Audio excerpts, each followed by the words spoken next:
دوستو ویسے تو دنیا میں بہت سارے زہریلے جانور پائے جاتے ہیں جو انسانی زندگی کے لیے بہت بڑا خطرہ ہوتے ہیں، لیکن میں آپ کو اس ویڈیو میں وہ دو جاندار بتانے جا رہا ہوں جن کو نماز میں بھی مارنے کا حکم ہے۔ نمبر 1، بچھو۔ دوستو بچھو ایک خطرناک کیڑا ہے جو اپنے ڈنگ سے کسی بھی انسان کی جان لے سکتا ہے۔ نمبر 2، سانپ۔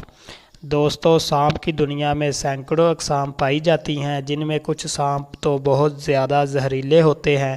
انسان فطرتاً سانپ کو دیکھ کر گھبرا جاتا ہے۔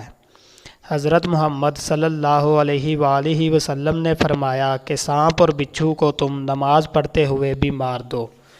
سبسکرائب کریں علی ٹی وی کو اور بیل آئیکن کو دبائیں انفارمیٹیو ویڈیو سب سے پہلے دیکھنے کے لیے۔